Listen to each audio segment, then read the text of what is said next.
Como siempre nos pasa cuando estamos haciendo predicación expositiva, que van surgiendo fechas especiales y bueno, en estas épocas navideñas y de fin de año, creo que amerita que hagamos otro paréntesis más en la carta a los Efesios y que podamos tocar el tema al que hemos titulado Encarnación y Natividad. Vamos a hablar sobre lo que se celebra en esta época del año, pero desde una perspectiva cristiana verdadera, bíblica y sobria sobre todo.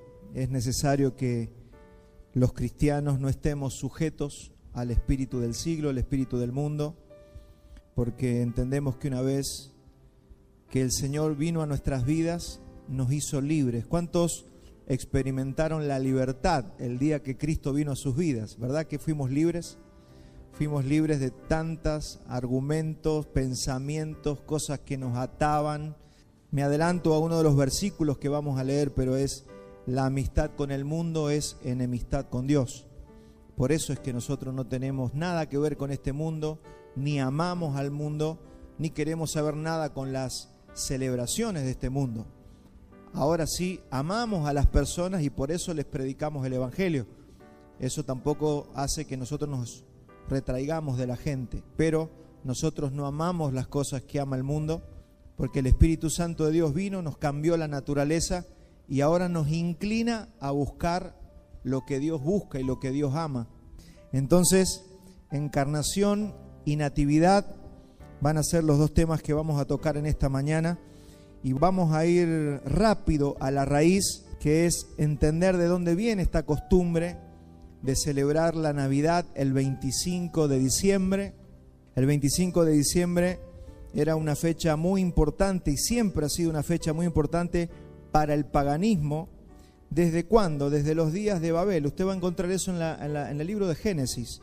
Desde los días de Nimrod, que se celebra esto que ha llegado hasta el día de hoy, y siempre en todas las culturas se celebró el solsticio de invierno, que era el día más corto del año, cuando el sol alcanzaba su punto más lejano de la tierra. Entonces usted póngase en la vida de los agricultores de Babilonia, de los asirios y todas esas culturas que tenían cosechas y veían que en un momento del año el sol se alejaba de la tierra y de repente los días se volvían más cortos, había más oscuridad. Ellos veían al sol como un dios. Entonces, como el sol se iba alejando de la tierra y se empezaba a poner la cuestión más fría, los días más cortos, ya no había tanta cosecha, ellos comenzaban a hacer una celebración que era hacer ofrendas para que el sol se volviera a acercar a la tierra. Mire la raíz del culto al sol. Entonces ellos, como el sol es tan necesario para las cosechas, para la vida, vio que hoy día los días, yo ayer iba para el predio, fui un ratito a regar y el sol a las 5 de la tarde parecía a las 12 del mediodía, estaba acá arriba. Entonces los días son más largos, hay más tiempo para poder trabajar, pero cuando llega el invierno, a las 6 de la tarde, 7 ya se está oscureciendo.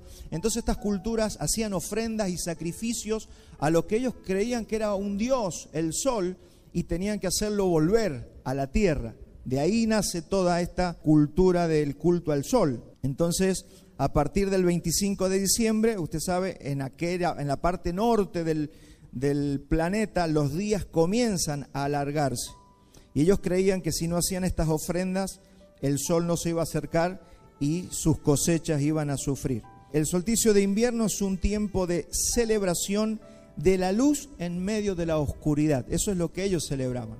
Ellos celebraban la luz. Fíjese que cuánto parecido a lo que después el Evangelio nos dice que Jesucristo, el sol de justicia, es la luz de los hombres. Entonces, fíjese la estrategia de las tinieblas de un reemplazo para poder reemplazar a Cristo por el sol. Usted va a ver que todas las culturas, la egipcia, los incas, todos adoraban al sol. La mayoría de las culturas adoró al sol siempre, desde los tiempos inmemoriales. Entonces necesitaban que el sol regresara porque era símbolo de la vida. Esa era también la fecha del nacimiento del dios Tamuz, como ya hemos enseñado alguna vez, el dios Tamuz babilónico, hijo de Semiramis y Nimrod, otro personaje que sale en la Biblia. También se lo conoce como el dios Mitra de los persas o el dios Saturno, o también en Roma como el Sol Invictus. Fíjese, cada cultura celebra lo mismo, pero con diferentes nombres. Es el sol. El Sol Invictus es el sol que vence, el sol victorioso de Roma. Además, se celebraban en Roma lo que eran las Saturnalias. Ese 25 de diciembre que se celebraba la fiesta y todos los sacrificios para que se acercara otra vez el sol, 7 días antes comenzaban las Saturnalias, que eran celebraciones y se hacían en honor al dios Saturno, que era el dios de la agricultura. ¿Cómo se celebraba? Con una anomia. ¿Qué significa anomia? Sin leyes. O sea, en esos días estaba todo permitido. Por eso se hacían bacanales, borracheras, orgías, todas las cosas que usted se puede imaginar. Por 3 días no había ley. Así que cualquiera se podía vengar de alguien, cualquiera le podía ser infiel a su esposa, a su esposo. O sea, todo eso estaba permitido por 3 días. Anomia. No había castigo del delito. Imagínese lo que pasaba en esos días. Usted le tenía bronca a alguno, iba, esos días se podía vengar y usted no iba a tener ninguna represalia. Era tremendo. Eso fue lo que fue requebrajando el tejido social de Roma. Por eso Roma decae. Roma cae por la inmoralidad, no cae porque fue derrotado en una batalla. Cae por la inmoralidad. Lo que destruye a una nación es la inmoralidad. Y cuando estas sociedades se permitían estas cosas, todo se empezó a caer y se empezó a destruir, como le pasó a tantos imperios grandes. Usted fíjese que lo que hoy es Irak, en algún momento fue el imperio babilónico, uno de los imperios más grandes. Cayó por su inmoralidad. Lo mismo pasó con los griegos, lo mismo pasó con los persas y lo mismo pasó con Roma. Todos los grandes imperios cayeron por causa de la inmoralidad. Y ese también es el origen de lo que hoy todavía se celebra, que son los carnavales. Cuando usted ve que en febrero se celebra el carnaval, es un desprendimiento, es una tradición, un rezago que ha quedado de estas fiestas. Yo me acuerdo cuando éramos chicos que estaba permitido mojar a todo el mundo, pero de ahí viene, ese es el origen. Usted podía, todos los días usted saludaba, señora, ¿cómo le va? Saludaba en la cuadra, pero el día de carnaval, si usted tenía un balde de agua y la señora iba a trabajar, usted la mojaba entera. Eso viene de acá, de la anomia, de estar todo permitido. Fíjese qué perverso. Y hoy los cristianos, en su ignorancia, ay, vamos a celebrar todas estas fiestas, no importa de dónde vienen, las celebran igual. Es por eso que estamos, no es que somos aburridos, pacatos, que no queremos celebrar nada. ¿Qué le pasa al pastor que está en contra de la Navidad? A mí me han dicho, está en contra de la Navidad. No estoy en contra de la Navidad. De hecho, creo que Jesús nació en algún momento. No estamos en contra de eso, estamos en contra de lo que vamos a hablar enseguida, de cristianizar fiestas paganas y celebrarlas como cristianas. Ese es el gran asunto, que también está penado en la Biblia. La iglesia no tuvo registros de una celebración navideña recién hasta el año 336. O sea, ningún cristiano celebró la Navidad hasta el año 336, cuando Constantino la introdujo al cristianismo, ya que su Dios era el Sol Invictus. Si usted lee la historia, los libros de la historia te muestran, su Dios era el Sol Invictus. Él lo había hecho parte de la iglesia en su aparente conversión. Todos sabemos que Constantino era un emperador romano que supuestamente se hizo cristiano, pero todos creemos, los que hemos estudiado la historia, que nunca tuvo una conversión verdadera, porque era cristiano, pero al mismo tiempo adoraba al Sol Invictus. Entonces no tuvo mejor idea que cristianizar esta fecha, porque ahora que él era cristiano quería que todo el imperio abrazara la religión cristiana. Entonces él dijo, listo, vamos a juntar el 25 de diciembre y el nacimiento de Jesucristo. Muchos cristianos se opusieron. Usted va a decir, pastor, ¿usted cómo sabe todo eso? Están los libros de historia. Hay historiadores, hay escritores, hay padres de la iglesia, todavía están sus libros. Entonces, en toda la historia paralela a la Biblia, nosotros podemos encontrar el comportamiento de la iglesia en los primeros 300, 400, 500, y siempre ha habido años, y siempre ha habido registros de lo que pasó en la iglesia. Y es por eso que nosotros sabemos estas cosas.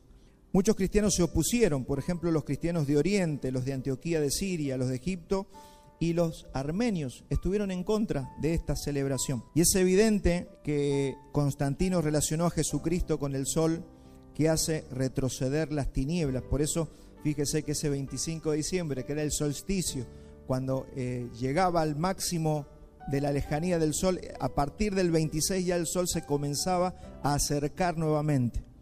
Eso era lo que se celebraba y lo que ellos pretendían. Pero no es más que cristianizar una fecha pagana. Disculpe los que tienen una añoranza con la Navidad, pero no estamos negando la Navidad, estamos hablando de una fecha. No estamos diciendo que Jesús no nació, que no celebramos que Cristo, por eso enseguida vamos a hablar de la encarnación. Es importante entender qué es la encarnación de Cristo. Por eso deme tiempo que vamos a hablar un poquito de la historia para entender de dónde viene todo. Simplemente imagínese que todos sus amigos y familiares cambien su fecha de cumpleaños y decidan a usted festejarle el mismo día que cumple Hitler o Judas. Imagínese. No sé, ponga su fecha de cumpleaños. Ese es tu cumpleaños, bueno, ahora no, te lo vamos a cambiar. Lo vamos a celebrar el día del cumpleaños de Hitler. Un poco eso es lo que le hacen a Jesús. Vos naciste tal fecha, no importa, te la vamos a celebrar el día de Mitra, el día de Tamuz, el día de Nimrod.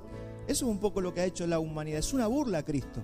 Nosotros no nos damos cuenta, pero es una burla al Señor Jesucristo. Sería una burla que el día de tu cumpleaños lo celebren el día de tu peor enemigo. Algo así, más o menos, lo que la humanidad quiere hacer con estas fechas, ¿no? Es una burla encubierta al Señor Jesucristo. Estas fechas, como ya dije recién, se celebraban con todo tipo de excesos, descontrol, borracheras y sacrificios de toros. Pero cuando estudiamos un poquito la historia, tenemos registros escritos y cartas de estos padres de la iglesia y también la Biblia misma, y ninguno de los cristianos de la iglesia primitiva celebraba la Navidad ni el nacimiento de Jesús. Jamás se celebró. Por ejemplo, Agustín de Hipona exhortaba a los cristianos a que no debían celebrar esta fiesta. Ambrosio de Milán fue otro escritor cristiano, dijo que el verdadero sol era Cristo. Clemente de Alejandría exaltó a Cristo como el único que alumbra la tierra. No podemos hacerle un culto al sol. El que alumbra, el que es la luz de los hombres, es Cristo. Entonces hay mucha teología que respalda el por qué no debemos celebrar esto. Zwinglio, ¿cuántos se acuerdan de Ulrico Zwinglio?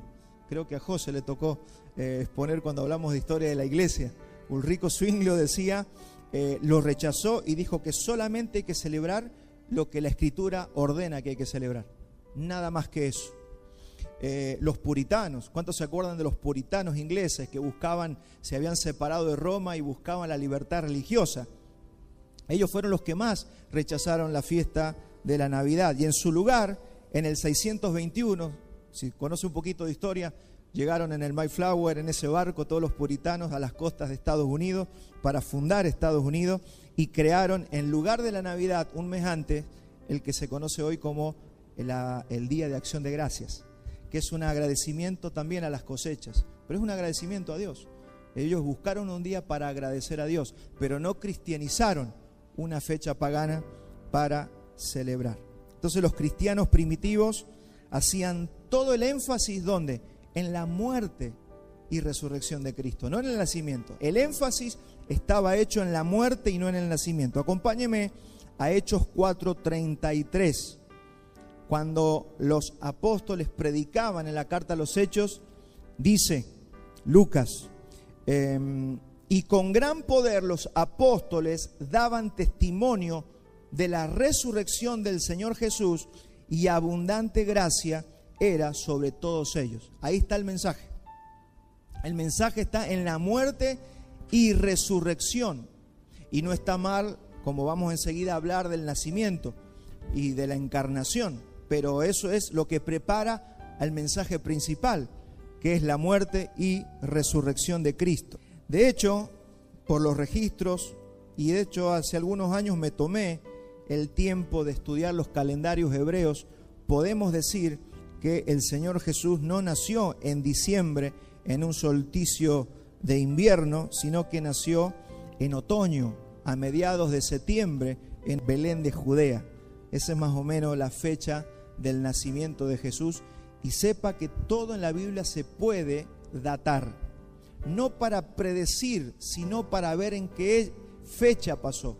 Por ejemplo, se puede tomar para la fecha del nacimiento de Jesús todo el sistema de los sacerdotes, y la Biblia te da ciertos parámetros. Por ejemplo, Zacarías, cuando te habla de Zacarías y de los 24 sacerdotes que tenían una semana cada uno para estar y oficiar como los sacrificios del templo, todo eso está puesto en la Biblia para que usted pueda datar, para que usted pueda fechar. Por ejemplo, cuando la Biblia te dice en los días del rey Herodes, y cuando en Siria era gobernador tal, ya te está diciendo eso. Cuando usted va a la historia, usted sabe qué pasó. Por eso se sabe que Jesús tampoco nació hace 2024 años, sino que nació alrededor de 4 o 6 años antes. O sea, todo eso se puede constatar. Los calendarios están totalmente torcidos y nosotros tenemos que saber algunas de estas cosas. Algunas evidencias de este calendario, por ejemplo, ¿por qué Jesús no nació en un invierno, un 25 de diciembre, en ese hemisferio? Porque dice la Biblia que los pastores habían llevado las ovejas a pastar. Eso no se hace en invierno, eso se hace en verano o en otoño, en primavera, pero nunca se hace en invierno. Los pastores estaban en el monte pastando. Eso pasa solamente en el verano, sobre todo en septiembre, cuando todavía hace calor y hay verde en las praderas.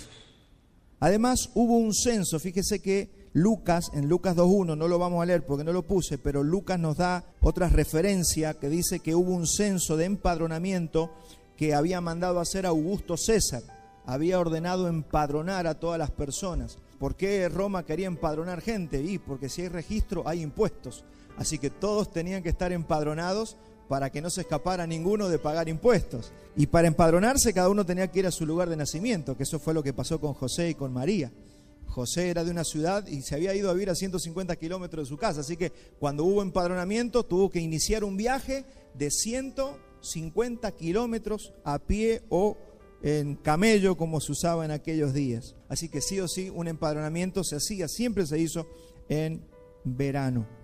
Esto es un poquito de historia para que también tengamos conocimiento de por qué decimos algunas cosas. Otra cosa que pasa con la Navidad y que sí es verdad es que fue profetizada 750 años antes de que el Mesías naciera, y también el Señor lo había profetizado desde el jardín del Edén, que un Mesías iba a nacer en la tierra. Así que estuvo profetizado, estuvo anunciado, estuvo advertido que ese día vendría. Y fue anunciado, por ejemplo, una de las profecías más preciosas que nosotros encontramos en la Biblia es la de Isaías. Vamos a leer la profecía de Isaías 9:1. Acompáñeme. Mas no habrá siempre oscuridad para la que está ahora en angustia, tal como la aflicción que le vino en el tiempo que livianamente tocaron la primera vez a la tierra de Zabulón y a la tierra de Neftalí. Pues al fin llenará de gloria el camino del mar, de aquel lado del Jordán, en Galilea de los gentiles. El pueblo que andaba en tinieblas vio gran luz. Los que moraban en tierra de sombra de muerte, luz resplandeció sobre ellos. Multiplicaste la gente y aumentaste la alegría. Se alegrarán delante de ti como se alegran en la siega, como se gozan cuando reparten despojos. Porque tú quebraste su pesado yugo y la vara de su hombro, y el cetro de su opresor, como en el día de Madián. Porque todo calzado que lleva el guerrero en el tumulto de la batalla y todo manto revolcado en sangre serán quemados, pasto del fuego. Porque un niño nos es nacido, hijo nos es dado, y el principado sobre su hombro, y se llamará su nombre Admirable Consejero, Dios fuerte, Padre eterno, Príncipe de paz. Lo dilatado de su imperio y la paz no tendrán límite sobre el trono de David y sobre su reino, disponiéndolo y confirmándolo en juicio y en justicia desde ahora y para siempre. El celo de Jehová de los ejércitos hará esto. Amados, esta es una de las principales profecías que anunciaban que 700 años más tarde vendría y nacería un hijo, un niño en Belén de Judea, se lo describe con lujos de detalles. Isaías era un profeta de Judá, del sur, pero él también está profetizando porque él sabe que en poco tiempo los asirios van a atacar el norte y van a tomar el norte, que era Israel. Entonces él está hablando al norte, sabiendo que van a ser conquistados. Son días muy tristes para Israel. Israel está totalmente desbandado en una tremenda idolatría, en inmoralidad. Los profetas están advirtiendo, están diciendo que ya se vienen los enemigos, y empezamos a ver un montón de información que también nos da aquí Isaías. Y una de las cosas que veo aquí, que Dios es muy detallista y es muy minucioso. Pero una de las cosas que yo he podido ver en mis años de caminar con el Señor es que Dios se fija en los detalles, que Dios es minucioso, que Dios presta atención a las cosas que a veces nosotros pensamos que Él no le presta atención. José y María viven en Nazaret, en la zona del norte, en Zabulón y Neftalí. Esa parte donde está el pequeño mar de arriba, el mar chiquititos, que se llama el mar de Galilea. Por eso dice Galilea de los gentiles, del otro lado, camino del mar. Esa es la zona que empezó a ver gran luz. ¿Por qué yo le digo que Dios es detallista? Porque mientras Isaías está profetizando lo que va a pasar con el norte, que van a ser conquistados, al mismo tiempo les está profetizando. Mire, si volvemos otra vez a la profecía, mas no habrá siempre oscuridad, porque el contexto de esta profecía del Mesías está en una profecía, en toda la profecía que se le está diciendo al norte que van a ser conquistados, que van a ser destruidos. Entonces, juntamente que le está diciendo van a ser destruidos, les dice, mas no habrá siempre oscuridad para la que está ahora en angustia. Y fíjese que en el mismo lugar donde el primer impacto del ejército asirio asentó el primer golpe, fue allí, en la parte de Galilea. Y usted sabe lo que pasaba cuando un ejército conquistaba un lugar: muerte, violaciones, estrellaban a los niños contra las peñas, abrían a las embarazadas. Era dolor y angustia al máximo nivel. Yo creo que nosotros no nos imaginamos lo que pasó, lo que pasaba en una ciudad cuando era conquistada por un ejército. Por eso Isaías, mire el peso que tiene esta profecía. Les está diciendo, ustedes van a ser destruidos, ustedes los van a conquistar, pero no habrá para siempre oscuridad. ¿Y por qué yo le digo que es minucioso y es detallista el Señor? Ahí comenzó su ministerio. Comienza su ministerio y empezó a hacer, ¿qué? Milagros, sanidades. Donde hubo muerte, donde hubo dolor, donde hubo llanto, ahora aparece la vida, la luz de los hombres. Comienza a sanar, comienza a hacer milagros, comienza a levantar a su pueblo y a su gente. Eso solamente lo hace nuestro Dios. Vemos también que donde Cristo se hace presente hay gran luz. Dice Isaías, luz les resplandeció. Cuando Él se estaba yendo de la tierra, ¿qué pasó? ¿Se acuerda cuando estaba colgado en la cruz? Tinieblas llenaron la tierra, se iba el Mesías. Pero cuando nació en Belén, dice, luz resplandeció. Por eso los hombres, cuando tenemos a Cristo, cuando tenemos a Dios en nuestro interior, la luz se manifiesta. Un hombre que tiene a Cristo, una mujer que tiene a Cristo, tiene luz. No vive en tinieblas. Una de las cosas que estamos aprendiendo en este tiempo es lo que nunca logramos hacer, pero que hoy sí estamos haciendo por la palabra que estamos recibiendo. Y es examinarnos a nosotros mismos. Lo que bien dice el Evangelio, examínense ustedes si están en la fe. Porque nunca podríamos examinarnos si no conociéramos las doctrinas de la gracia, las doctrinas de la salvación, todas estas olas que nos han servido tanto para entender lo que es la soteriología, la salvación de Dios para el hombre. Solamente ahora podemos examinarnos. Pero solamente cuando empezamos a entender lo que es una persona salva por el Señor, podemos empezar a examinarnos, a ver si tenemos evidencia de que hemos sido salvados por el Señor. Y eso es algo que yo quiero una vez más animar a la iglesia. Examínese si usted está en la verdad. Observe si su vida está dando evidencia de que usted es una persona salva, de que usted realmente está llevando fruto. No es posible ser una verdadera planta, árbol del Señor y no llevar fruto. Un hijo de Dios lleva mucho fruto.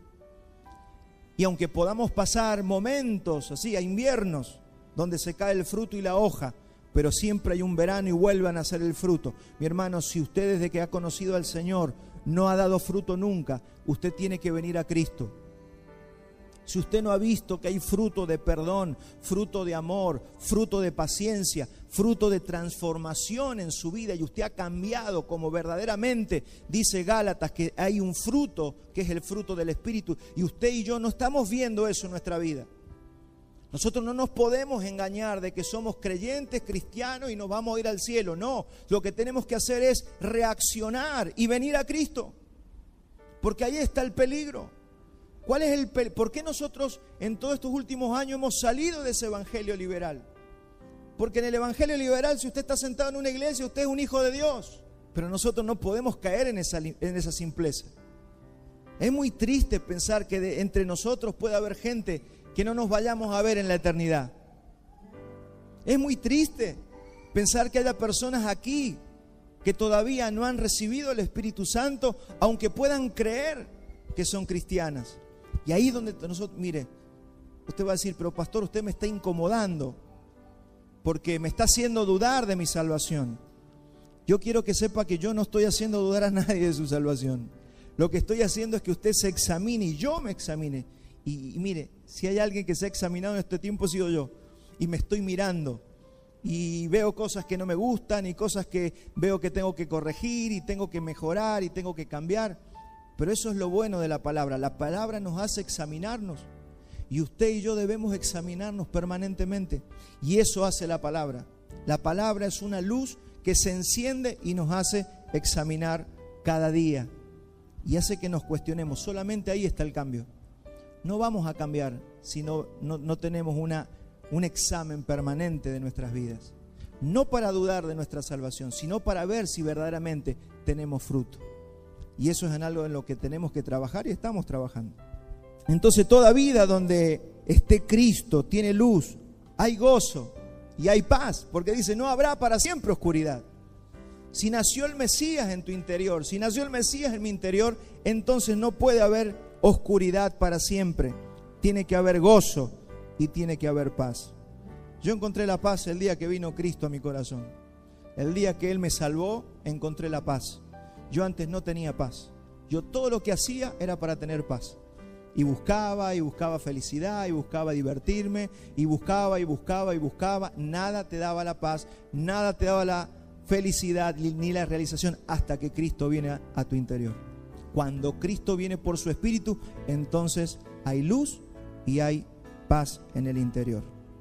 Y los hombres sin Cristo solamente tienen oscuridad y dolor.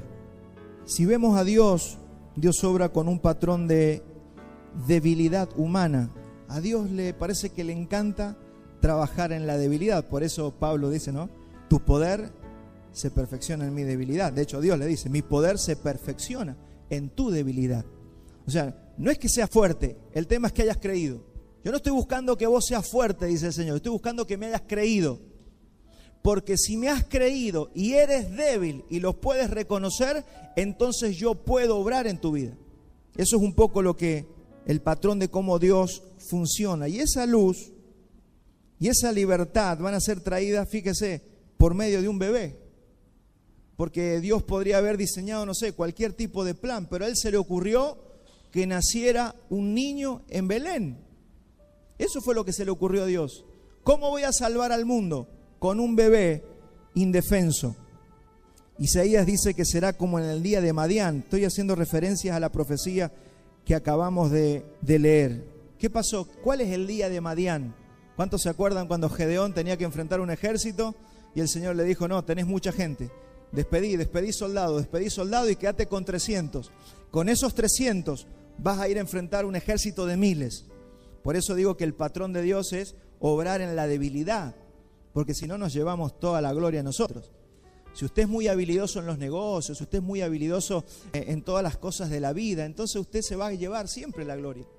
Pero cuando no sabemos y podemos ser humildes, decirle, Señor, reconozco que no sé, reconozco que no puedo, reconozco que yo no sé llevar mi matrimonio adelante, reconozco que necesito sabiduría, reconozco que no sé llevar mi casa adelante, ahí es donde el poder de Dios empieza a perfeccionarse en nosotros. El día que nosotros nos creemos que somos muy habilidosos, porque estudiamos mucho, bueno, ahí ese día se traban las cosas. Y ese día empezamos a funcionar con nuestras propias fuerzas, que al principio parece que podemos, pero a mitad de camino, ¿qué nos pasa? Nos quedamos sin fuerzas. Por eso hay matrimonios, familias, negocios, iglesias que empiezan bien y después se quedan sin nafta a mitad de camino. Y a nosotros no nos debe pasar eso. Nosotros tenemos que ser humildes y eso es el patrón que debemos reconocer. El día de Madián, el día que el Señor sorprendió a todo el mundo con 300 hombres. Entonces Dios no necesita grandes ejércitos, iglesia. Dios no necesita grandes ejércitos. Dios no necesita mucho dinero, muchos recursos. Dios no necesita gente famosa para hacer algo. Él puede usar un niño pequeño como usó a Jesús para salvar al hombre. Puede usar una mula para hablar o puede usar una vara de madera para abrir un mar. Él estaba en este caso usando a un niño para salvar al mundo. Y la Biblia habla de la encarnación de la segunda persona de la Trinidad en Jesús. Entonces vemos un nacimiento, pero vemos también una encarnación. Nosotros no celebramos un nacimiento. Nosotros como cristianos no tenemos registro de que debiéramos celebrar un nacimiento, sino una encarnación. Y ahí le voy a pedir que me acompañe a Juan 1:1, porque esto empieza en la eternidad, esto empieza con el pacto eterno que usted ya ha escuchado seguramente. Empezó cuando el Padre, el Verbo de vida y el Espíritu Santo se pusieron de acuerdo en la eternidad y sabiendo todo lo que iba a pasar con el hombre, se pusieron de acuerdo para que la segunda persona de la Trinidad, el Verbo de vida, se encarnara y se hiciera hombre para poder llevar nuestros pecados y perdonar nuestros pecados. Esta es la gloria. Juan 1:1 dice: en el principio era el Verbo. En el principio, allá antes de que existiera mundo. Y el Verbo era con Dios y el Verbo era Dios. Ya existía, ya estaba el Verbo. A mí me gusta decirle el Verbo de vida, el Verbo. A muchos le dicen el Hijo, pero yo le digo el Verbo de vida. Juan le dice el Verbo de vida. En el principio era el Verbo de vida y el Verbo era Dios. Este era en el principio con Dios. Y fíjese que Dios el Padre va a utilizar a un niño nacido de una virgen para salvar a la raza humana.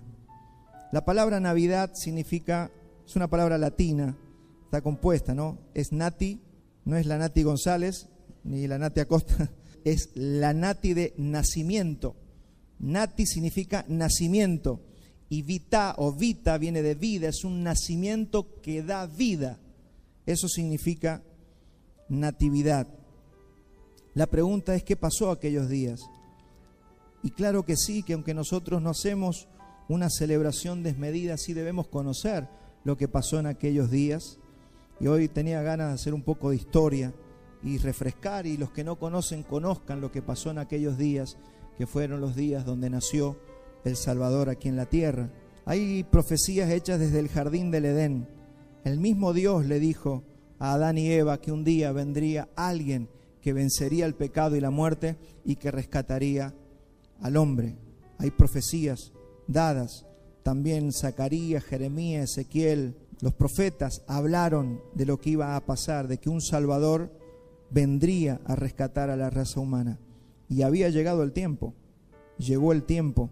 Y todo comienza con un ángel que se le aparece a María. Vamos a ir a Lucas 1:30, vamos a hacer el caminito, todo el proceso que el Señor llevó adelante para que la salvación se diera a conocer en los hombres. Lucas 1:30 dice: entonces el ángel le dijo: María, no temas, porque has hallado gracia delante de Dios. Y ahora concebirás en tu vientre y darás a luz un hijo, y llamarás su nombre Jesús. Este será grande y será llamado Hijo del Altísimo, y el Señor Dios le dará el trono de David su padre, y reinará sobre la casa de Jacob para siempre, y su reino no tendrá fin. Fíjese, María en ese momento, para no poner todo el pasaje, María le pregunta al ángel: ¿cómo puede ser eso si yo no conozco varón? Yo no me acosté con ningún varón, ¿cómo voy a estar embarazada? Y el ángel le dice, no hay nada imposible para Dios. Y también le dice el ángel que Elizabeth está embarazada, que ya está de 6 meses de embarazo. Entonces María, ¿qué hace? Se va a visitarla a Elizabeth, se va a la casa de Elizabeth. Elizabeth es la futura mamá de Juan el Bautista. Y cuando llega María, saluda a Elizabeth y cuenta la escritura que el niño saltó en su vientre, se llenó de gozo. Toda la historia de la encarnación y de la natividad es una historia de gozo. Si usted ve toda esta parte, todo tiene que ver con gozo. María se goza, Elizabeth se goza, Zacarías se goza, los ángeles se gozan, los pastorcitos se gozan, todos se gozaban, porque se estaban cumpliendo las profecías que habían sido dadas desde el principio de la creación, pero también por los profetas. Y si usted lee las palabras de Elizabeth, de Zacarías y de María, todos están diciendo, se está cumpliendo lo que le dijeron a Abraham, nuestro padre. Y en este caso yo quiero recordarle a la iglesia que nosotros somos la descendencia de Abraham. A veces nosotros no conectamos, pensamos que aquellos eran los judíos y nosotros somos la iglesia. Pablo es muy claro cuando dice que los que son de la fe de Jesús, estos son hijos de Abraham. Usted es la descendencia de ese Israel que en la antigüedad era terrenal, pero que a través de la obra de Cristo hoy nos volvimos un Israel celestial. Y tenemos que ser conscientes de eso, porque usted no se puede desconectar de toda la historia. Y está bien que nosotros digamos, cuando decíamos nuestros padres salieron de Egipto, claro que sí, porque Dios llamó a un pueblo y siempre tuvo un pueblo. Y ese pueblo lo sacó de Egipto, lo trajo por el desierto, le dio promesas a Abraham y le dijo que en su simiente serían benditas todas las familias de la tierra y que todos los que creyeran a esa simiente serían salvos. Y ahí estamos nosotros, somos la descendencia, somos el Israel de Dios, somos el pueblo de Dios. ¿Cuántos celebran eso? Hermanos, toda la Biblia es para nosotros. Algunos han dividido la Biblia, eso es para los judíos. No, es para usted. Esa es tu historia. Y ahora venimos y estamos entendiendo todo lo que el Señor le había prometido a nuestro padre Abraham. Necesitas identidad, porque si no tenemos identidad, hermanos, usted sabe lo que pasa con un niño que no tiene identidad, tiene problemas. Cuando tenemos identidad, sabemos quiénes somos afirmados, tenemos seguridad de nuestra vida. Entonces María se va a visitar a Elizabeth y bueno, salta el bebé y todos se gozan, y ahí viene Lucas 1:41. Dice, y aconteció que cuando Elizabeth oyó la salutación de María, la criatura saltó en su vientre y Elizabeth fue llena del Espíritu Santo. Y exclamó a gran voz y dijo, bendita tú entre las mujeres y bendito el fruto de tu vientre. Fíjese, se estaba profetizando y revelando lo que estaba pasando una con la otra. ¿Por qué se me concede esto a mí? Mire, Elizabeth se da cuenta que María está embarazada del Salvador del mundo. ¿Por qué? Porque en ella está Juan el Bautista, que sería el que iba a preparar el camino del Señor. Hay como un cruce de información entre las dos. Se están dando cuenta. Los ángeles les habían dicho las cosas, pero entre ellas dos se están dando cuenta. Esto es un tiempo de luz, de revelación, de gozo, de entendimiento. ¿Por qué se me concede esto a mí? Que la madre, de eso lo dice Elizabeth, dice que la madre de mi Señor, es decir, la madre de Jesús, venga a mí. Porque tan pronto como llegó la voz de tu salutación a mis oídos, la criatura saltó de alegría dentro de mi vientre. Y bienaventurada la que creyó, porque se cumplirá lo que le fue dicho de parte del Señor. Párese en esta situación, imagínense estar allí escuchando, siendo, no sé, un oyente silencioso, la situación que está viviendo María y Elizabeth. En ese momento María proclama lo que se conoce como el cántico del Magnificat, que es un cántico que glorifica a Dios. Todo esto es para glorificar a Dios. Estas mujeres glorifican a Dios. ¿Qué hacemos nosotros cuando tenemos buenas noticias? ¿Cómo reaccionamos cuando algo que nos gusta sucede? Mi pregunta sería, ¿glorificamos a Dios? ¿O qué hacemos? No, es que el patrón es bueno y me subió el sueldo. No, glorificamos a Dios. Voy a tener, no sé, un hijo. Glorificamos a Dios. Está bien mi matrimonio, mi familia funciona. Glorificamos a Dios. Todo es para glorificar a Dios. Hermanos, disfrutamos del Evangelio, glorifiquemos a Dios. Y Lucas 1:46 relata este Magnificat y dice: engrandece mi alma al Señor. Esto es una oración y un cántico que siempre la iglesia ha proclamado. Engrandece mi alma al Señor, y mi espíritu se regocija en Dios mi Salvador, porque ha mirado la bajeza de su sierva. Yo necesito que usted vea que esto que le está pasando a María, a Elizabeth, es como nos tenemos que ver nosotros. Acá hay un patrón de humildad. Ellas están reconociendo que no pueden creer que Dios se haya fijado en ellas. Una para dar a luz al Salvador, la otra para dar a luz al quien iba a preparar el camino, Juan el Bautista. Pero fíjese, a mí me interesa que nosotros extraigamos la humildad de estas mujeres, porque ha mirado la bajeza de su sierva, pues he aquí, desde ahora me dirán bienaventurada todas las generaciones. Es un privilegio que Dios te use. Que Dios, habiendo tantos seres humanos en esta tierra, te dé una responsabilidad, te use para alguien, te envíe con un mensaje a predicar el Evangelio, que tanto menospreciamos nosotros los cristianos y por eso no predicamos. Él nos ha usado, nos ha llamado y nos ha enviado con un mensaje. Esta tendría que ser nuestra respuesta. ¿Por qué? Ha mirado la bajeza de su sierva, pues he aquí, desde ahora me dirán bienaventuradas todas las generaciones, porque me ha hecho grandes cosas el poderoso, santo es su nombre, y su misericordia es de generación en generación a los que le temen. Hizo proezas con su brazo, esparció a los soberbios en el pensamiento de sus corazones. Quitó de los tronos a los poderosos y exaltó a los humildes. A los hambrientos colmó de bienes y a los ricos envió vacíos. Socorrió a Israel su siervo, acordándose de la misericordia, de la cual habló a nuestros padres para con Abraham y su descendencia para siempre. Esta es la actitud de María, tremendo. Y María se quedó 3 meses más ahí, porque ya le faltaban 3 meses para el nacimiento de Juan el Bautista. Así que se quedó allí a acompañarla. Y cuando nació Juan y lo iban a circuncidar, acuérdese, estaban viendo qué nombre le ponemos y todos decían Zacarías, porque el padre se llama Zacarías, el abuelo se llamaba Zacarías, entonces le vamos a poner Zacarías. Pero ¿qué dijo Elizabeth? No, se llamará Juan. Y le fueron a preguntar a Zacarías, y Zacarías lo habían dejado mudo, porque el ángel, como él no había creído que su esposa iba a tener un hijo, se había quedado mudo. El ángel lo dejó mudo. Entonces pidió una tablilla, le dijo, quiero poner el nombre, y le dieron la tablilla. Y cuando le dieron la tablilla puso Juan, se va a llamar Juan. Y dice que allí fue lleno del Espíritu Santo, la lengua se le soltó y todos terminaron adorando al Señor. Y ahí aparece el otro cántico. La Biblia registra en Lucas el Benedictus de Zacarías, que es otro cántico, así como el de María recién. Lo vamos a leer, está en Lucas 1:67.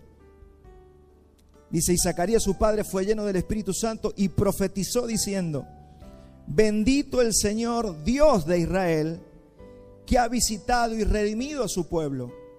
Piense que ese pueblo venía de haber sido conquistado por Asiria, por Babilonia, de haber estado en humillación hasta esos días, ahora bajo el yugo romano, y aparece un Salvador. Está naciendo un descendiente de David, y nos levantó un poderoso Salvador en la casa de David su siervo, como habló por boca de sus santos profetas que fueron desde el principio. Salvación de nuestros enemigos y de la mano de todos los que nos aborrecieron, para hacer misericordia con nuestros padres y acordarse de su santo pacto. Ellos eran conscientes del pacto que Dios había hecho con Abraham, con David, del juramento que hizo Abraham nuestro padre, que nos había de conceder, que librados de nuestros enemigos, sin temor, les serviríamos. ¿Cómo? En santidad y en justicia delante de Él todos nuestros días. Hermanos, mire si no tenemos un privilegio hoy. Hoy le podemos servir en santidad y en justicia todos los días. ¿Sabía eso? Hoy, todos los que hemos sido salvos, podemos servir al Señor en justicia y en santidad todos los días de nuestra vida. Y tú, niño profeta del Altísimo, serás llamado, porque irás delante de la presencia del Señor para preparar sus caminos. Está profetizando sobre su hijo Juan. Para dar conocimiento de salvación a su pueblo, para perdón de sus pecados, por la entrañable misericordia de nuestro Dios, con que nos visitó desde lo alto la aurora, para dar a luz a los que habitan en tinieblas y en sombra de muerte, para encaminar nuestros pies por camino de paz. Y el niño crecía y se fortalecía en el espíritu y estuvo en lugares desiertos hasta el día de su manifestación a Israel. Esa es un poco la historia de Juan el Bautista, el que iba a preparar el camino para el Señor. Pero esto que hemos leído son solo los anuncios, todavía no pasa nada. Estos son las profecías y los anuncios. Están celebrando, todavía no nacía, y pasaron alrededor de 9 meses. Y sigue la historia y la vamos a leer porque así cerramos el círculo y entendemos todo lo que pasó en aquellos días. Vamos a Lucas 2:1 en adelante. Y aconteció en aquellos días que se promulgó un edicto de parte de Augusto César, que todo el mundo fuese empadronado. Y este primer censo se hizo siendo Cirenio gobernador de Siria. Esos son todos los parámetros que nos ayudan a entender a través de la historia las fechas que se estaban manejando en estos días. E iban todos para ser empadronados, cada uno a su ciudad. Y José subió de Galilea, de la ciudad de Nazaret, a Judea, a la ciudad de David, que se llama Belén, por cuanto era la casa de la familia de David. Ahí, desde Galilea hasta Belén, o Betlehem, como es el nombre, casa de pan, hay 156 kilómetros. Es algo que si usted camina sin parar, usted tarda 36 horas. 156 kilómetros. Ese fue el viaje que tuvo que hacer María José hasta llegar allí, embarazada. Imagínense lo que era hacer un viaje en aquellos días, sobre todo embarazada. Y es cierto que había un empadronamiento, pero también había una de las fiestas del otoño, donde todos, ¿se acuerdan? Todos los judíos tenían que subir a Jerusalén. Se aprovechaba esa fiesta y también todos debían subir a ser empadronados. Había más o menos 2 millones de personas en toda esa región. O sea, muchísima gente, por eso no encontraban lugar de hospedaje. Y esa noche fue especial, fue una noche, como nos muestra la Biblia, austera, pero de mucha legalidad y de mucho gozo. Tanto que nadie sabía lo que estaba pasando. Aparecen unos ángeles y van a buscar a estos pastores que están pastando con sus ovejas ahí en el campo. Es la historia que vamos a seguir leyendo. Eso está en Lucas 2:8. Imagínense en este momento todo lo que está pasando es que José, María, embarazada, están llegando a un lugar, no encuentran lugar de hospedaje, se meten en un pesebre, en un lugar donde duermen o comen los animales, y al mismo tiempo están, como esto nadie sabe lo que está pasando, los ángeles van a buscar a estos pastores y le dicen esto, Lucas 2:8. Y aquí se les presentó un ángel del Señor y la gloria del Señor los rodeó de resplandor y tuvieron gran temor. Pero el ángel les dijo: no temáis, porque aquí os doy nuevas de gran gozo, que será para todo el pueblo, que os ha nacido hoy en la ciudad de David un Salvador, que es Cristo el Señor. Y esto servirá de señal: hallaréis al niño envuelto en pañales, acostado en un pesebre. Y repentinamente apareció con el ángel una multitud de las huestes celestiales que alababan a Dios y decían: gloria a Dios en las alturas, y en la tierra paz, buena voluntad para con los hombres. Usted imagínese lo que puede ser eso. Se imagina que estemos allí en el campo y se aparezca una multitud de seres celestiales adorando al Señor, diciéndonos adoren al Señor, o no sé, dándonos una orden. Eso debe ser maravilloso, tremendo, impresionante. Eso pasó esa noche para esos pastores, y el Señor tenía un propósito con esos pastores. El mensaje fue que había nacido hoy, o sea, ese mismo día había nacido el Salvador del mundo. Y sucedió que cuando los ángeles se fueron de ellos al cielo, los pastores se dijeron unos a otros: pasemos pues hasta Belén y veamos esto que ha sucedido, que el Señor nos ha manifestado. Vinieron pues apresuradamente y hallaron a María y a José y al niño acostado en el pesebre. Y al verlo dieron a conocer lo que se les había dicho acerca del niño. Es más, vinieron a confirmar, vinieron a traer más confirmación de todo lo que estaba pasando. Todo en Dios se hace con testigos. Si usted empieza a buscar en la Biblia, Dios siempre se manejó con testigos. De hecho, cuando hay un problema entre nosotros, tenemos que ir a buscar 2 testigos y llamar a alguien y decir, mira, esto está pasando. Siempre tiene que haber testigos. Estos pastores que fueron testigos, fueron para testificar, fueron para llevar la palabra, pero también para ser testigos de lo que estaba pasando. Y Lucas 2:18 dice lo que pasó después de que los pastores hablaron. Dice, y todos los que oyeron se maravillaron de lo que los pastores les decían. Pero María guardaba todas estas cosas, meditándolas en su corazón. Y volvieron los pastores glorificando y alabando a Dios por todas las cosas que habían oído y visto, como se les había dicho. Esta es la historia de la natividad, mi hermano. Esta es la historia de lo que el mundo le ha puesto en Navidad. Ese nacimiento que da vida. Pero también vamos a hablar, dijimos, de la otra cara de la misma moneda, que es la encarnación. Hasta ahora hablamos de un nacimiento, ahora vamos a hablar un poquito de lo que es la encarnación, porque la encarnación es mucho más asombrosa. Un niño nació, claro que sí, después algún día tocaremos cómo fue que Dios usó un vientre humano para nacer, para venir a la tierra, pero ahora vamos a ver cómo es que Dios se puede hacer hombre, que Dios se encarne en un hombre. Póngase a pensar, nos hace más cercanos a Dios. Que Dios no se haya encarnado en una vaca, en un animal, en un ángel, en un querubín, se encarnó en un hombre. Es evidente que el mensaje es: yo quiero tener algo con el hombre. O sea, Dios quiere tener algo con vos y conmigo. Dios quiere tener algo con su creación, pero no con toda su creación, con el hombre. El hombre fue lo que Él vino a redimir. Él es el máximo de su creación y fue hecho a su imagen y su semejanza. Es por eso que Dios quiere tener algo con nosotros. Eso nos habla de la cercanía que Dios quiere tener con cada uno de nosotros. Es la manera en la que el Dios invisible se hiciera visible y se pudiera ser tocable y revelara su gloria, que es lo que decían los apóstoles. Y vimos su gloria, gloria como del unigénito. Lo pudieron ver, lo pudieron tocar. ¿Se imaginan a ese Dios invisible? Que la Biblia dice que a Dios nadie lo vio jamás. Se hizo visible, se hizo tocable a través de la persona de Jesucristo. Esa es la maravilla. Por eso a veces uno se entristece o nos entristecemos con nosotros mismos cuando menospreciamos tanto lo que hemos recibido. Es por eso que es tan importante que nosotros meditemos en estas cosas. Pablo le llama a esta encarnación de otra manera, le llama el misterio de la piedad. ¿Cuántos se acuerdan de 1 Timoteo 3:16? E indiscutiblemente grande es el misterio de la piedad. Él fue manifestado en carne, justificado en el Espíritu, visto por los ángeles, proclamado entre gentiles, creído en el mundo, recibido arriba en gloria. Ahí está resumido todo el misterio de la piedad, la encarnación del Señor. Según mi percepción, este es el misterio más grande de todos. Juan lo dice de otra manera. Fíjese que cada uno de los escritores usa palabras diferentes. Juan dice, tabernaculizó con los hombres. Eso lo podemos leer en Juan 1:14.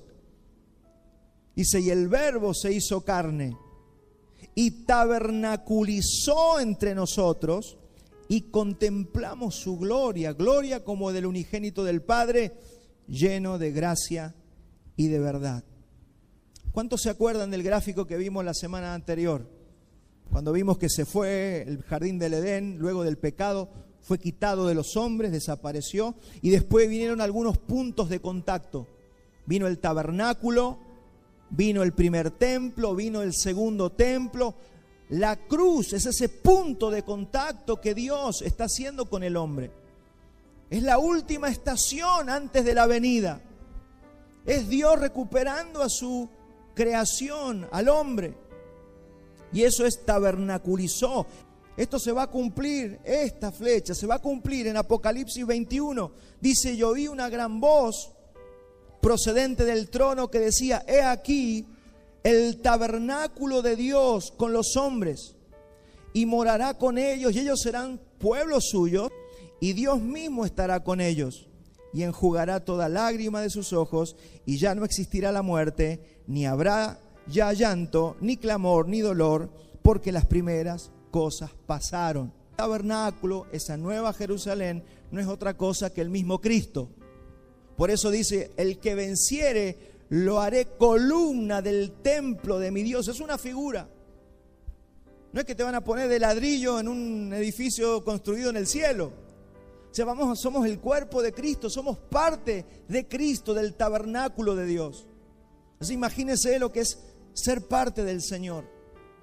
Yo no sé si a vos todavía te cae la ficha de que has sido llamado para ser parte del mismo Cristo. No nos da la cabeza, no nos da nada para entender esto, pero bueno, hay que predicar y tratar de que el Espíritu Santo de alguna manera nos haga entender, por la limitación que tenemos.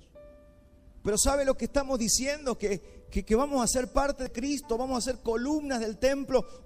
Dice que algunos apóstoles van a ser cimientos de ese templo. No nos da el entendimiento para comprender eso al 100%, pero hasta donde el Señor nos permita entender, gocémonos. Yo no sé si María entendió todo lo que tenía que entender, pero se gozó y dijo: magnifique mi alma al Señor.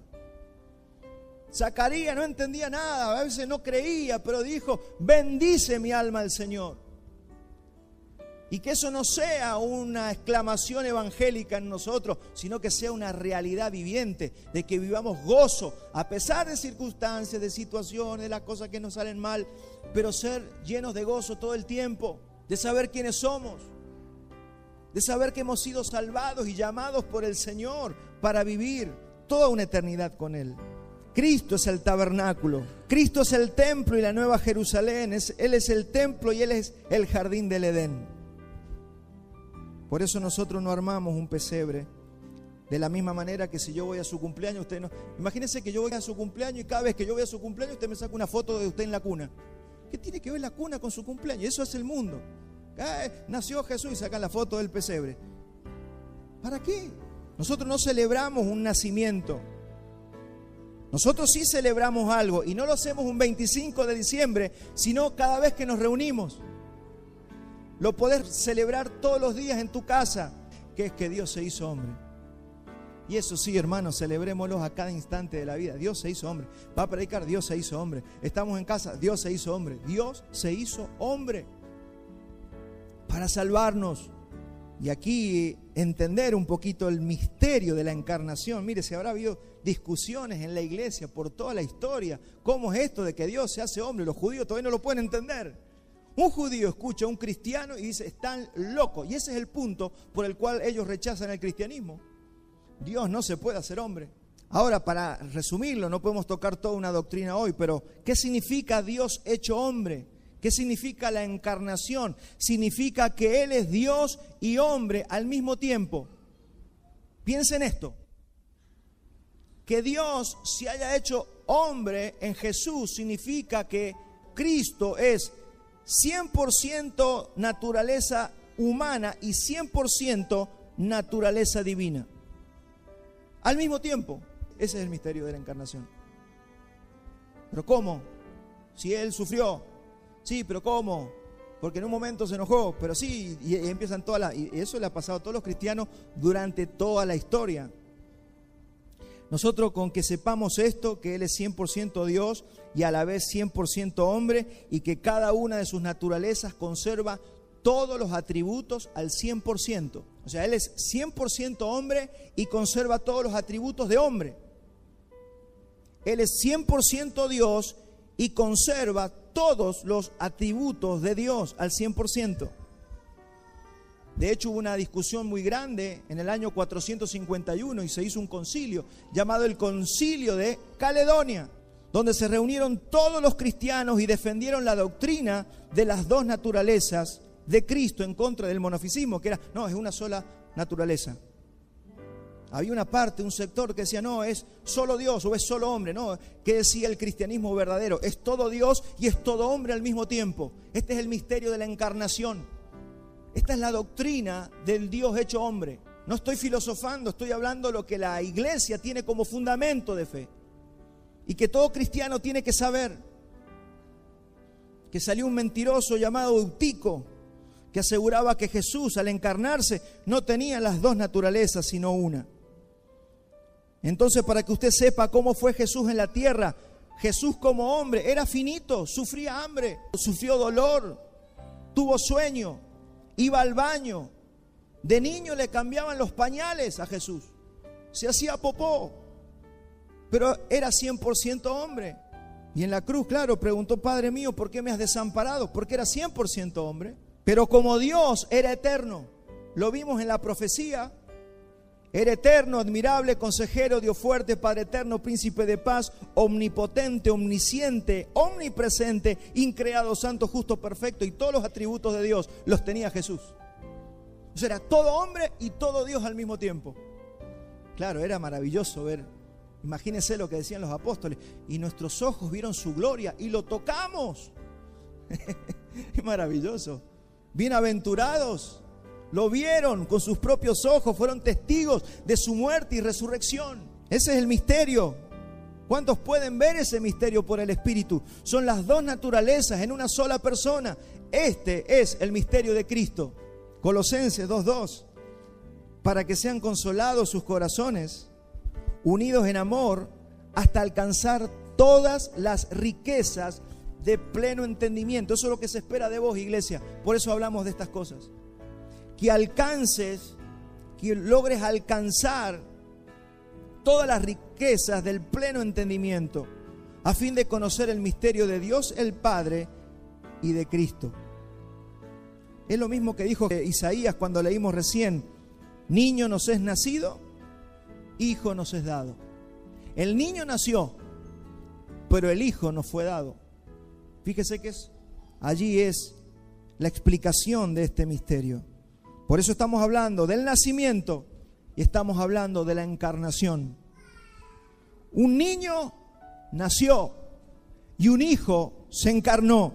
¿Qué debemos hacer nosotros? Y con eso quiero empezar a terminar. Después de todo lo que hemos leído, después de todo lo que hemos visto, yo quiero terminar viendo y entendiendo qué postura debemos tomar nosotros como iglesia, porque hay mucha confusión, hay muchos cristianos preguntándose: ¿y yo celebro la Navidad, no celebro la Navidad? ¿Llevo regalito, hago pinito, pongo guirnalda, no pongo guirnalda, se puede comer chancho? Todos andan preguntando cada cosa, y como no saben, cada uno vive como quiere. Pero las iglesias serias tenemos que plantar posición conforme a la luz del Evangelio. La pregunta es: ¿qué debemos hacer? Tenemos que tener una postura frente al mundo y la sociedad como iglesia. ¿Qué hacemos frente a las celebraciones de esta época? Primero, tengo que entender que su verdad nos ha hecho libres. Si usted ha creído en el Señor, si usted ha recibido al Señor, esa verdad lo tiene que haber hecho libre, supongo, ¿verdad? ¿Usted ha experimentado libertad a partir de ese momento? Es por eso que si hemos sido libres, no nos puede gobernar el espíritu de este mundo. Eso es ser libre. ¿Libre de qué? Si no estamos, muchos de nosotros no estamos en la cárcel. Hemos sido liberados ¿de qué? Del engaño y del pecado. Si yo he sido libre de las fauces y de las garras de este mundo, entonces yo tengo que experimentar la libertad de las cosas que este mundo, con las que el mundo atrae a las personas. Libres de la melancolía de hoy, el 24, no voy a estar en un ambiente festivo. Mucha gente se entristece porque ese día no la pasa como quisiera. Eso nos pasaba antes de conocer a Cristo, no nos puede pasar ahora. Yo me acuerdo como cuando no conocíamos a Cristo: ¿qué ropa nueva me voy a comprar? ¿A dónde voy a ir a pasear? ¿Y qué vamos a hacer con mis amigos? ¿Y dónde vamos a disfrutar? ¿Y qué bebida va a haber? ¿Y qué vamos a comer? Ese era todo el pensamiento de un 24 y todo el descontrol que venía después. Ese es el pensamiento de una persona que no ha sido libre. Pero los hijos de Dios hemos sido liberados del espíritu del mundo y el siglo. Así no nos sentimos mal si no tenemos ropa nueva. No nos sentimos mal si no hay manjares en la mesa.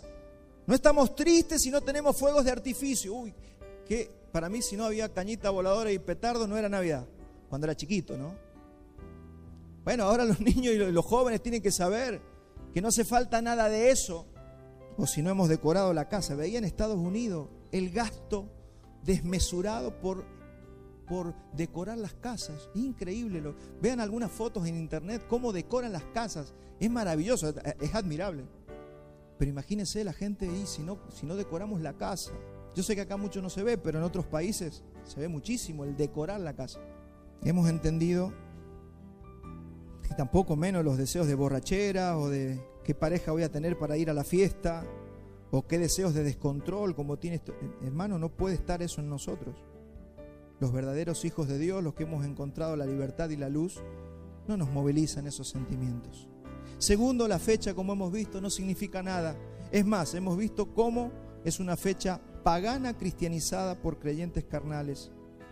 Es una fecha de este mundo y no es ni cristiana ni bíblica. Deme tiempo, no estoy en contra de que la gente se reúna, pero sepa cuál es la verdad. Usted ve las casas, mire, y empezamos a ver figuras, un montón de figuras en todos lados. Conejos, soldados de plomo, pingüinos, ciervos, galletitas de jengibre, pinos verdes, guirnaldas. No sé qué tiene que ver con el nacimiento de Jesús, pero que hay de todo en todo el mundo es increíble. Trenecitos, no sé, todo lo que usted se imagina, se decoran las casas y hasta se lo ponen arriba a los pesebres. Y el mundo ha quitado a Cristo y se ha quedado con la fiesta. Estaba viendo que en Rusia celebran la Navidad. Mire, Rusia es un país ateo, celebra la Navidad, pero nadie sabe quién es Jesús. Es todo rojo, guirnaldas, disfrute, fiesta, y la llaman Navidad. Sin embargo, Cristo no está por ningún lado. Pablo dijo en 1 de Juan 2:15, no améis al mundo, ni las cosas que hay en el mundo. Si alguno ama al mundo, el amor del Padre no está en él. ¿Cuántas peleas habrá habido por los familiares? ¿Y con quién la pasás vos? Yo con mi suegro, yo con mi mamá, yo con mi papá. Y se pelean, si no va, se arma el gran lío. Hermano, hay 364 días para reunirse. Todos se pelean por ese día. ¿Cómo nos vamos a pelear? No es una fiesta obligatoria. Santiago es más bravo. Santiago dice, almas adúlteras, ¿no sabéis que la amistad con el mundo es enemistad para con Dios? Cualquiera pues que quiera ser amigo del mundo se constituye en enemigo de Dios. Y aparte que es mucho más fácil hablar de un bebé y de un pastorcito y de una familia pobre que hablar de cruz y de arrepentimiento y de sangre derramada. ¿Ves? Eso le gusta hablar al mundo. Nadie tiene problema de hablar del pesebre. Ahora, no, vos hablas a la gente del pesebre y todo el mundo te recibe. Anda, háblale de una cruz, de sangre y de arrepentimiento y te apedrean. Por algo será. Ahí está el mensaje. Ese es el mensaje que fuimos llamados a llevar. No el mensaje del pesebre. Hoy todos no, que es la época para evangelizar. No evangelizan en todo el año y el 24 quieren evangelizar. No, tenemos que evangelizar todos los días. Se espera que la verdad nos haya hecho libre, hermanos, de este sentimiento, de los malos deseos que se cruzan en esta época, que se van generando en este tiempo.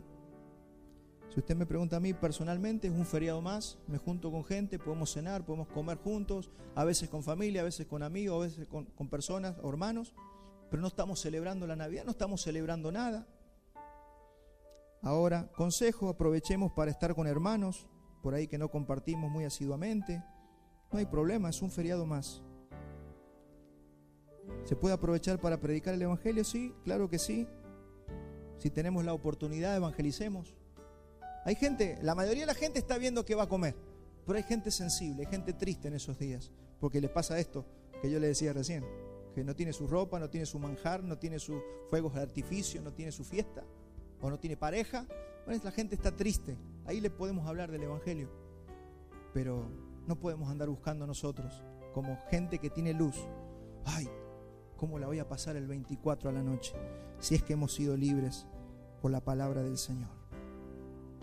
No hay una ley que diga que está prohibido ir a la casa de los familiares. No hay una ley que diga que está prohibido comer ese día un asado. Cómaselo al asado.